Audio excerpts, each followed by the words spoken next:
Hello students, welcome to my University YouTube channel. Today we are going to learn subject is history of class 8 and this is a part of history and lesson number 5, the revolt of 1857. Okay, ये जो आज का जो video है वो इस lesson का part 4 है, लास्ट एंड पार्ट 4. ओके, इसके पहले हमने 3 पार्ट डिस्कस किए हैं. इस 3 वीडियो में 3 पार्ट्स में हमने कई ऐसे पॉइंट्स जो है इसमें डिस्कस किए हैं, जैसे पॉलिटिकल कॉजेस हो गए, रिवॉल्ट ऑफ 1857 के क्या कारण थे, है ना, वो सारे हमने इसमें डिस्कस किए हैं. उसमें political cause, economic cause, social religious cause, ये सारे हमने डिस्कस किए हैं उसमें. ठीक है, और उसके बाद फिर हमने कुछ आउटब्रेक कहाँ से हुआ रिवॉल्ट का, वो कौन से सिटीज़ में हुआ, वो सारा हमने डिस्कस किया उसमें. ठीक है, और अब हम इस पार्ट में जो बाकी जो पॉइंट्स है उसके बारे में हम डिस्कस करने वाले हैं. So first point is lack of support from the emerging middle class. मतलब मिडिल क्लास का इमर्ज कैसे हुआ, उदय कैसे हुआ, है ना, उसको सपोर्ट का कैसे हुआ, है ना, तो ये हम इसमें डिस्कस करेंगे. The emerging middle class did not support the rebels. In fact, the middle class believed that only the British could take India into the modern age. मतलब जो मिडिल क्लास जो इमर्ज हो रहा था उसने भी सपोर्ट नहीं किया, उसकी भी सपोर्ट कम हुई थी, है ना, जो रिवॉल्ट के लिए. तो उसके वजह से जो रिवॉल्ट था वो ज़्यादा स्प्रेड नहीं हो पाया. और जो मिडिल क्लास जो इमर्ज हो रहा था उसका सपोर्ट नहीं मिला. मतलब ये जो बंडखोर जो होते थे, रिबेल्स जो थे, उनको उसका सपोर्ट नहीं मिल पाया, क्योंकि मिडिल क्लास वालों को ये लग रहा था, उनका ये भरोसा था कि जो ब्रिटिश है वो अपनी इंडिया को मॉडर्न एज की तरफ लेके जा रहे हैं, वो अपनी इंडिया को एक मॉडर्न एज दे रहे हैं. ठीक है, एक आधुनिक युग हमें दे रहे हैं, इसलिए वो उसका लैक ऑफ सपोर्ट रहा. Next point is old and outdated weapons. The weapons used by the rebels were outdated and could not compete with the sophisticated and modern weapons of the British. मतलब जो जुने पुराने जो weapons थे, मतलब वो outdated हो चुके थे, तो उनका यूज जो था, ये जो rebels जो भी बंद कर रहे थे, है ना, अपने रिवॉल्ट में, तो उनको ये जो weapons है वो यूज करने के लिए बहुत ज़्यादा प्रॉब्लम होती थी, क्योंकि वो आउटडेटेड हो गए थे. तो उनको मॉडर्न वेपन्स भी ब्रिटिशों के तरफ से ही मिलने चाहिए थे, लेकिन वो ब्रिटिशों के तरफ से, मतलब ब्रिटिशों के ही खिलाफ वो लड़ रहे थे, तो ब्रिटिशों से वो कैसे मांगेंगे, है ना, तो इसलिए वो उसकी वजह से भी उनको प्रॉब्लम हो रहा था.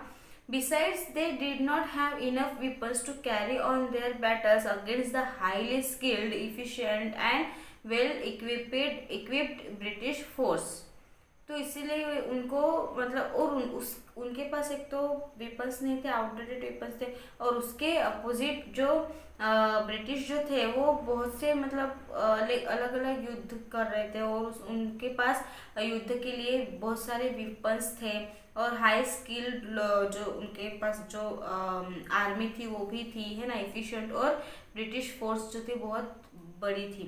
तो इसकी वजह से भी उनको बहुत प्रॉब्लम हो गई थी रिवॉल्ट को जीतने के लिए. Next point is secret negotiations with the British. Most of the old rulers who fought in the revolt were those who had been deprived of their territories. बहुत से ऐसे जो पुराने जो रूलर्स थे वो इस रिवॉल्ट में मतलब इस रिवॉल्ट में युद्ध किया था उन्होंने, बट उनके जो प्रदेश थे वो उस युद्ध में वो गवा चुके थे. During the revolt itself, some of them started negotiations with the British for the restoration of their rights and thus betrayed the rebels. और उसी रिवॉल्ट के ड्यूरिंग में, उसी काल में कुछ जो मतलब नेगोटिएशंस जो थे ब्रिटिशों के, उन्होंने ब्रिटिशों के साथ हाथ मिला लिया था, क्योंकि उनका प्रदेश जो था वो छीन चुका था, और ब्रिटिशों ने उनको ये कहा था कि हम आपका अधिकार आपको वापस देंगे, आपका जो भी राज्य है वो आपको वापस देंगे. ये बात बोल के उन्होंने उनको इस रिवॉल्ट से बाहर निकाल दिया था. Next point is debate over naming the revolt. The revolt of 1857 had a heterogeneous character. The goals and objectives of people who took part in the revolt were non-identical. ये जो रिवॉल्ट जो था 1857 का, ये इसमें बहुत ही ऐसे मतलब अलग अलग हेट्रोजेनियस कैरेक्टर्स थे। इसमें जो गोल्स जो होता था लोगों का, मेन जो गोल है कि उनको इस रिवॉल्ट से क्या पाना है, क्या करना है, इस गोल से वो क्या होते थे, मतलब डिस्ट्रैक्ट हो चुके थे ज़्यादातर लोग। Many contemporary British historians have preferred to call this revolt the Sipahi mutiny, suggesting that it was basically confined to the Indian soldiers of the British Army. जो ब्रिटिशों के जो हिस्टोरियंस जो थे, इतिहासकार जो थे, उन्होंने ये बताया है कि जो रिवॉल्ट जो था इसमें कुछ जो सिपाही थे वो उन्होंने बेसिकली कुछ इंडियन सोल्जर्स को सजेस्टिंग की थी कि तुम लोग ब्रिटिश के आर्मी में आके ज्वाइन हो जाओ। On the other hand Indian historians have called it the great revolt और the great uprising, highlighting the fact that it was more wide spread and powerful. और उसके दूसरे साइड में इंडियन हिस्टोरियंस ने ये कहा कि ये जो रिवॉल्ट था वो बहुत ही बड़ा हुआ, बहुत ही बड़ा ऐसा रिवॉल्ट हुआ था और इसमें बहुत ज़्यादा हाईलाइटिंग फैक्ट जो था वो बहुत ही ज़्यादा पावरफुल था। Subsequently, V.D. Savarkar, an Indian nationalist, called the revolt the first war of Indian independence. जो वी.डी. सावरकर जो थे उन्होंने ये कहा है कि जो इंडियन नेशनलिस्ट है उन्होंने ये कहा है कि ये जो रिवॉल्ट हुआ 1857 का, ये पहला भारत मतलब स्वतंत्र भारत का फर्स्ट ये युद्ध हुआ था। However, post-colonial historians today are of the opinion that the revolt of 1857 cannot be seen as the first war of independence, as nationalism was yet to emerge as an unifying force to bind all Indians together for the cause of freedom. लेकिन जो post colonial historians ने आज ये अपना opinion दिया है कि ये जो 1857 का जो रिवॉल्ट था वो फर्स्ट मतलब भारत के स्वतंत्र होने के बाद का पहला युद्ध नहीं था, बल्कि ये जो युद्ध था वो भारत को स्वतंत्रता दिलाने के लिए ही युद्ध किया गया था। मतलब उस वक्त भारत अपना फ्रीडम में नहीं था, ठीक है, उस वक्त ब्रिटिशों का ही गुलाम था अपना इंडिया। तो ऐसे उन्होंने बताया है। Next point is results of the revolt. इस रिवॉल्ट के फिर रिजल्ट क्या निकले? The revolt produced far-reaching results. The British introduced some changes in their old policies. Some of these are briefly discussed below. ये जो रिवॉल्ट हुआ उसके बाद ब्रिटिशों ने कुछ चेंजेस किए अपने उनके कुछ पॉलिसीज में, वो नीचे कुछ शॉर्ट में बताए गए हैं। तो फर्स्ट चेंज उन्होंने क्या किया? The government of India act 1858। पहला जो चेंजेस था वो गवर्नमेंट ऑफ इंडिया का उन्होंने चेंज किया, एक एक्ट लगाया। A new act was passed in 1858 and powers of the East India Company were transferred to the British Crown. उन्होंने फिर एक नया एक्ट चालू किया और उस एक्ट में उन्होंने क्या डिसाइड किया कि जो भी गवर्नमेंट के जो भी पावर्स है वो ईस्ट इंडिया कंपनी के जितने भी पावर्स है वो ब्रिटिश के जो भी क्रोन थे, जो भी राजा थे, उनको ट्रांसफ़र किया गया। This was to ensure better and more responsible management of affairs. A secretary of state was appointed. फिर उसमें ये जो सबसे मतलब बेटर ऐसा ये जो उन्होंने डिसाइड किया था वो, और जो क्रोन है वो अच्छा और ज़्यादा रिस्पॉन्सिबल मैनेजमेंट वो संभाल सकता है, इस वजह से उसको वो पूरे जो अधिकार थे वो दिए गए और एक राज्य का सेक्रेटरी भी एक अपॉइंट किया गया। He was made responsible for all matters related to the government of India. वो जो सेक्रेटरी जो भी पर्सन था वो गवर्नमेंट ऑफ इंडिया के जितने भी जो भी कुछ मैटर्स थे उसके लिए वो रिस्पॉन्सिबल होता था। The secretary was to be assisted by an advisory council of 15 members. ये जो सेक्रेटरी था वो काउंसिल ऑफ मेंबर्स में से 15 मेंबर्स का वो एक एडवाइजर भी था। This council was to be called the Indian council. उस काउंसिल को इंडियन काउंसिल भी कहा जाता था। The governor general of India was now given the designation of a viceroy. जो गवर्नर जनरल जो इंडिया का जो गवर्नर जनरल जो पोस्ट होती थी, फिर उसके बाद उसको वाइस रॉय की पोस्ट, मतलब उसको वाइसरॉय नाम दे दिया था उस डिजिग्नेशन को। He was to be a personal representative of the crown. वो जो वाइसरॉय होता था वो एक क्रोन का एक पर्सनल मतलब रिप्रेजेंटेटिव होता था। Lord Canning become the first viceroy under the crown. Crown के अंडर में, उस राजा के अंडर में जो पहला जो वाइसरॉय बना था वो था Lord Canning. The respect, dignity and honour of the native princes were acknowledged. The ruling chief were restored to their territorial rights. और जो भी डिग्निटी है, जो भी ऑनर जो होता था प्रिंसेस का, मतलब जो राजकुमार या फिर जो भी होते थे, उनको एक अच्छी पोस्ट और एक अच्छी उनको ऑनर दी जाती थी। और जो भी चीफ्स होते थे वो टेरिटोरियल राइट्स उनको सारे लोगों को होते थे, प्रादेशिक जो अधिकार उनको देने चाहिए। They could now pass their property and titles to their successors including adopted sons.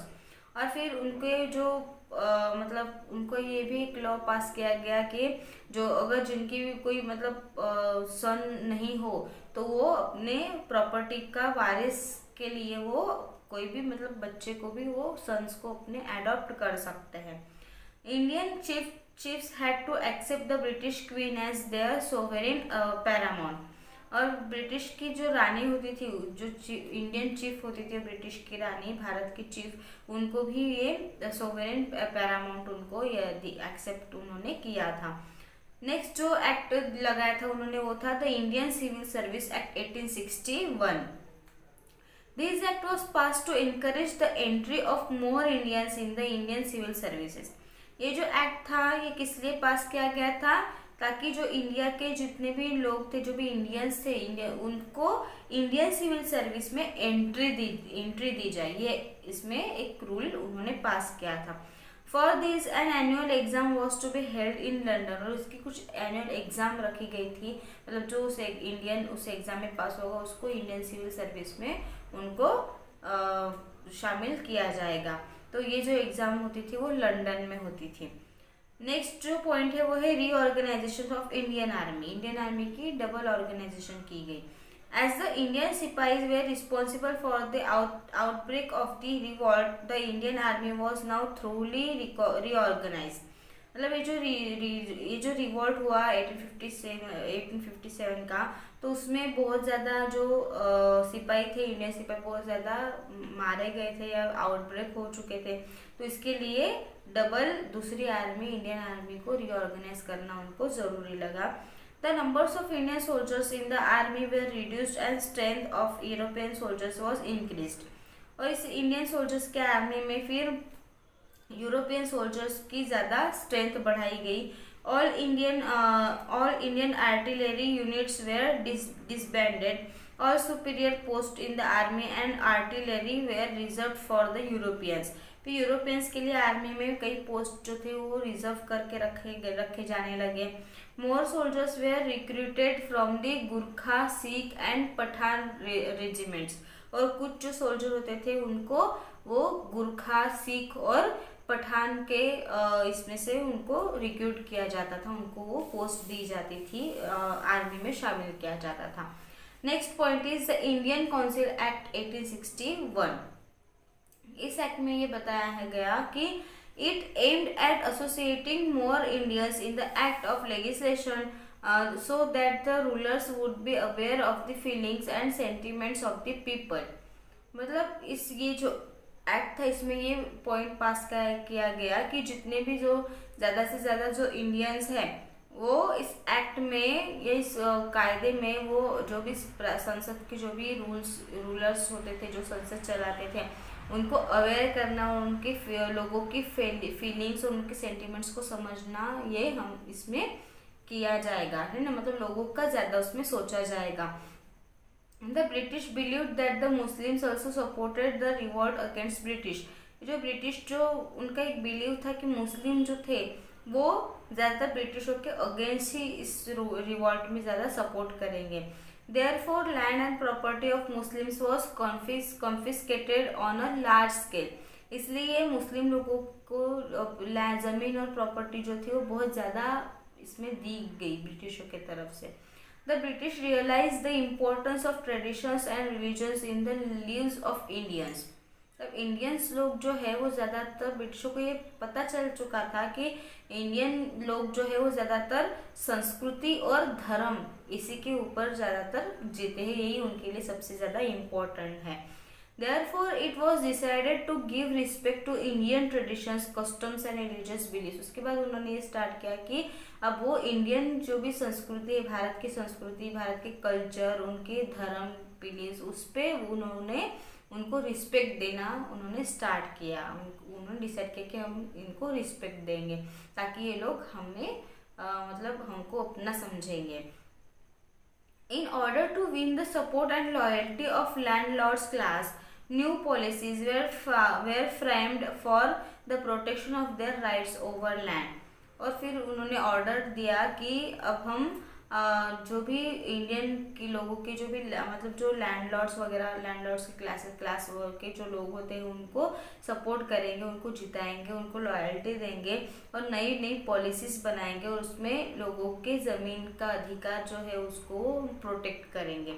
Thus we find that a new phase of colonial rule began in India after 1857. 1857 के बाद भारत की मतलब नया कॉलोनियल रूल उसमें स्टार्ट हुआ।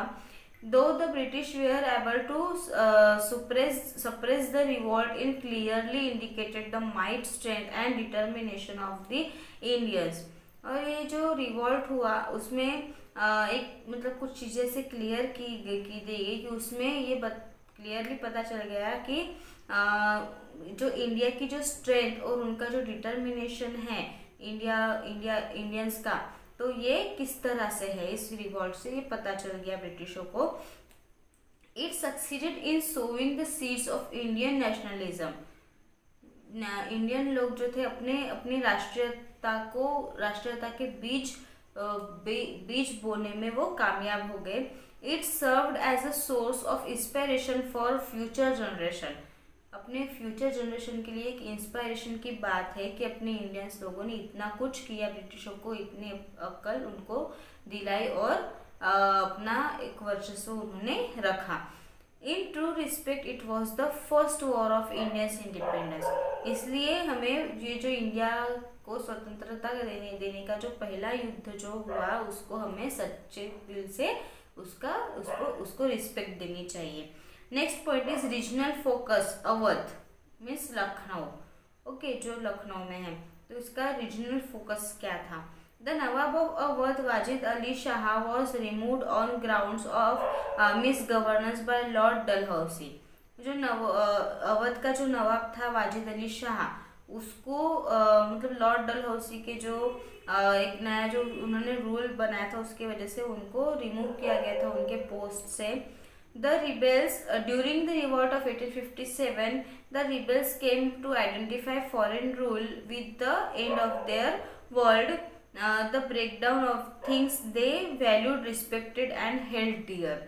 फिर ये जो रिवॉल्ट चल रहा था 1857 का, उसके बीच में जो भी बंडखोर जो लोग थे, मतलब जो उस रिवॉल्ट में पार्टिसिपेट कर रहे थे, उन्होंने फॉरेन रूल की उसको आइडेंटिफाई किया। फॉरेन का जो रूल था ना, फिरंगी राज जिसे कहते हैं, और पूरी दुनिया में उनको मतलब उनका एक एंड किया, पूरी दुनिया के एंड तक उसको ब्रेक डाउन किया, उसकी वैल्यू को और उनकी रिस्पेक्ट को मतलब बंद किया।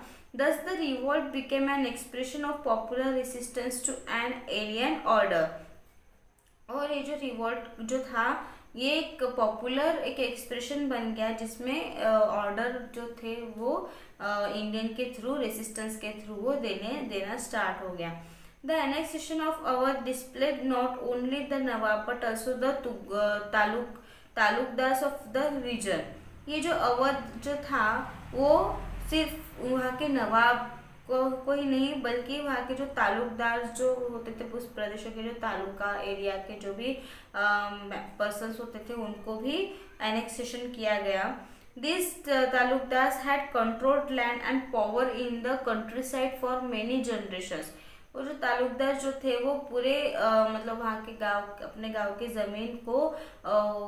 ज़मीन को कंट्रोल करने का और अपने आने वाले जो भी जनरेशन्स होते थे उन सबको कंट्रोल करने का पावर जो था वो तालुकदार को दिया गया। Before the coming of the British, they maintained armed retainers, built forts and enjoyed a degree of autonomy. और जैसे ब्रिटिशों के आने के पहले उन्होंने पूरा मतलब ऐसे मेंटेन कर दिया था, जो रिटेनर्स के आर्म मेंटेन कर दिए थे, उसी के साथ कई ऐसे फोर्ट्स, कई से किले भी बना दिए थे, और अपने जो उनकी ऑटोनॉमी की जो पोस्ट थी उनकी, उसको उन्होंने बहुत अच्छे से एंजॉय किया था। Immediately after the annexation, the taluqdars were disarmed and their force destroyed। और जैसे ही एनेक्सेशन हुआ वैसे ही ये सारे जो तालुकदार जो थे वो पूरे मतलब पूरे वो खत्म हो गए। उन्होंने जितने भी फोर्ट्स, जितने भी किले बनाए थे वो सब डिस्ट्रॉय कर दिए गए। A revenue settlement known as the summary settlement was enforced in 1856। उसके बाद एक नया रेवेन्यू सेटलमेंट हुआ जिसको समरी सेटलमेंट भी कहा जाता था, वो 1856 में हुआ। It was based on the assumption that the taluqdars had got their lands by fraud and force। उसके बाद उनका एनेक्सेशन होने के बाद जो सारे तालुकदार थे जिनका इतना सारा नुकसान हुआ, जिनकी ज़मीन गई, उनकी पूरी जो उन्होंने अपनी जो पूरी ज़मीन जो थी वो फ्रॉड और फोर्स के थ्रू उन्होंने वापस उसको पाना, मतलब फोर्सली उन्होंने अपनी ज़मीन को पा लिया था। The taluqdars of southern Awadh were the hardest hit and some lost more than half of the total number of villages they had previously held. मतलब ये जो तालुकदार जो थे अवध के, साउथर्न अवध के, वो इतने मतलब इतना भारी चोट उन लोगों ने खाई थी कि जितना उनका अंडर में जितने गांव थे उनके अंडर में वो सारे वो गंवा चुके थे। उससे ज़्यादा, उसके आधे से भी ज़्यादा गांव जो थे वो उनके जितने उन्होंने पाए थे उतने ही उन्होंने गंवा दिए थे। The removal of taluqdars disturb the ties of loyalty and patronage that had bound the peasants to the taluqdar. ये जो तालुकदार जो थे वो पूरी तरह से डिस्टर्ब हो गए और उन्होंने अपनी जो भी उनकी जो लॉयल्टी, मतलब जो ईमानदारी वगैरह थी वो सब मतलब सब पानी में चली गई। फिर वो बेईमानी की तरह वो काम करने लगे। The peasant became directly expose to over assessment of revenue and inflexible methods of collection. फिर उसके बाद उन्होंने गलत तरीके से रेवेन्यू वगैरह हासिल करने की शुरुआत की। In areas such as Awadh, where resistance during 1857 was intense and long-lasting, the fighting was carried out by taluqdars and their peasants। फिर उसके बाद ये जो तालुकदार और उनके जो भी पीजेंट्स थे, जो भी खेती बाड़ी करने वाले जो भी फार्मर्स थे, उनके बीच में फिर फाइटिंग स्टार्ट होगी उनके एरिया में। There were many artisans and sipais who lost their jobs because of the removal of the Nawab and disbandment of the Awadh army। और इस सारी गड़बड़ी में, इन सारी चीज़ों में बहुत से आर्टियंस और बहुत से सिपाहियों ने अपनी जॉब भी खो दी, क्योंकि उसके बाद जो मतलब नवाब राजे जो होते थे वो पूरे रिमूवल हो गए और अवध की आर्मी भी पूरी ऐसे गड़बड़ा गई। तो उसके वजह से कई लोगों ने अपनी जॉब्स भी गंवा दी उसमें। They too joined forces with others and made the revolt in Awadh a movement of all sections of society। इसलिए कई लोगों ने फिर कई ऐसे फोर्सेस ज्वाइन किए जो रिवॉल्ट जो था 1857 का, ये जो अवध में जो ये रिवॉल्ट उन्होंने बनाया। फिर एक अपनी टीम बनाई और उसमें फिर उन्होंने अवध में एक एक आंदोलन उन्होंने स्टार्ट कर दिया था अपने समाज को, सेक्शंस को, अपने सोसाइटी के सेक्शंस को बढ़ाने के लिए। तो स्टूडेंट्स, आज का ये जो लेसन है पार्ट 4 जो है वो यहीं पे ख़त्म होता है और ये लेसन भी यहीं पे ख़त्म होता है। अगर आज की इस टॉपिक से रिलेटेड अगर आपको कोई भी डाउट हो तो आप मुझे कमेंट बॉक्स में ज़रूर पूछें। Thank you.